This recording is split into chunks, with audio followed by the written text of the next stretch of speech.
Hey, what's going on, guys? Happy Saturday. What I want to go over today are interest rates, credit spreads, and strategies fixed income products. I've been going over that a lot. I think they're highly, highly important to a portfolio. I'm going to explain why a little bit more here. We're going to talk about 3D modeling strikes price and talk a little bit about where you could see it going both in different interest rate environments and different MSTR price scenarios. Let's hop into it. Thanks for watching.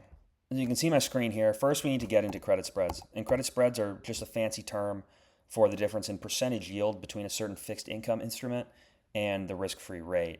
I'll use a 10-year treasury yield as the benchmark risk-free rate, 4.42%. So for example, a 1% credit spread would be a 10-year duration bond that yields 5.4%. That's again 1% above the risk-free rate. Now for a 25-year bond, you'd be using the 30-year fixed rate, adding 1% to that risk-free rate. Examples of these 1% credit spread instruments typically are issued by AAA or AA rated companies, and that would right now be about a 5.4% yield. Johnson & Johnson is one example of such a company. Their 25-year bonds maturing in 2050 are yielding about 5.56%, just above 1% over the 30-year risk-free rate. Now, I did some digging into Johnson & Johnson's financials. I'm by no means an expert on this company, but they have about a 20% debt-to-asset ratio, similar, actually higher than that of strategies. Obviously, these companies, the really high amounts of free cash flow is what boosts their creditworthiness. Now, an example of a 2% credit spread would be an A-rated or a triple B-rated bond, which results in a 6.42% yield on a 10-year bond. The Ford Motor Company is an example of a BAA-rated bond, which is the lowest investment grade category of bonds, and they're issuing a bond maturing in February of 2029, yielding 5.44%. It's more creditworthy than an actual 2% yield, but those 10-year maturities for these BAA-rated instruments tend to be closer to that 2% mark. Looking at Ford's financials, they have about a 60% debt-to-asset ratio, which is extremely high and something very interesting when comparing that to strategy. All that is to say, do you think strategy is offering investment-grade bonds, and what kind of credit rating would you assign to that company? Are their leverage ratios less than that of Ford Motor Company? What kind of free cash flow do they make in terms of Bitcoin gain? I would argue is, it's not free cash flow, but it's increasing assets on the balance sheet, which is bolstering the creditworthiness of the company. Now, we can take a look at 3% credit spreads. These are high yield or junk bonds, so we'll just leave it at that. Junk spreads tend to be 3% and higher.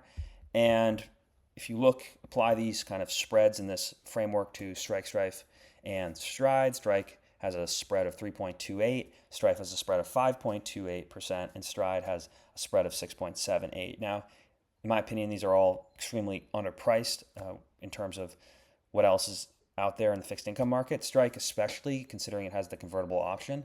The convertible option is massively, massively, massively important and isn't being priced into these securities. So what that leads me to reference is this 3D visualization of Strike's price.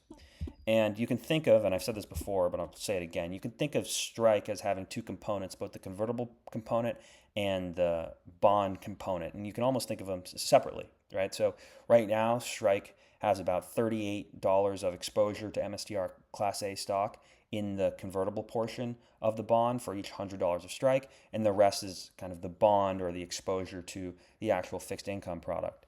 You can see how the credit spread, as it tightens, you get increased principal appreciation. That's the way pricing a bond works, is as the credit spread tightens, that's a result of the bond, the principal being priced upwards, there being demand for the actual bond itself, and thus principal appreciation you would experience as the bondholder. This chart starts around $250 MSTR. You can see the different credit spreads here. Right now it's trading about a 3.3% credit spread. And where do you think Strike's credit spread is going to go? So if Strike was trading at a 0% credit spread, this credit spread represents the spread on a convert.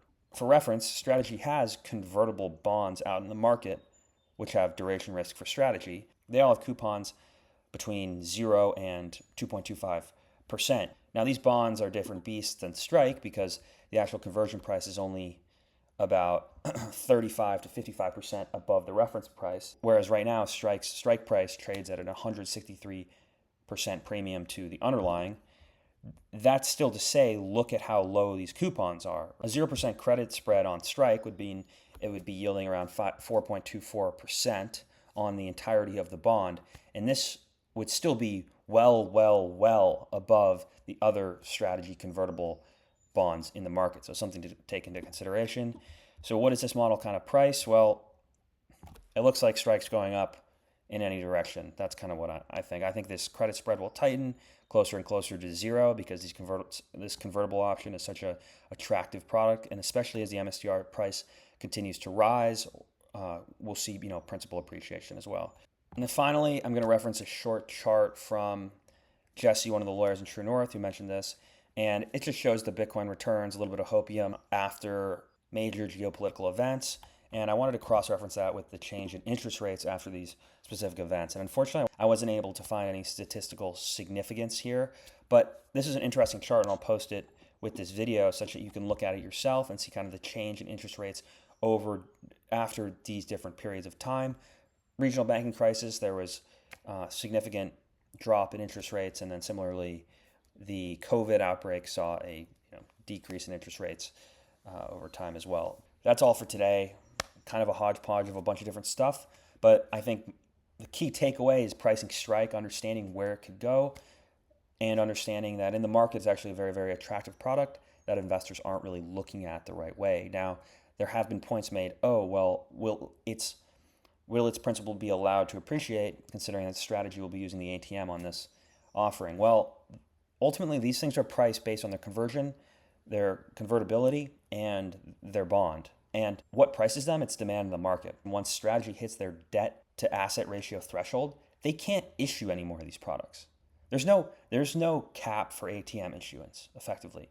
It's really only a function of how accretive it is for the common equity holder. The senior preferred instruments, Strike and Strife, have a limit. They have a cap. Once that 30% debt ratio is hit, they can't issue any more and still be a creditworthy institution. So these things aren't going to get ATM'd forever. The principals will rise if the market believes them to be valuable instruments into the future. Thanks for watching. Talk to you soon.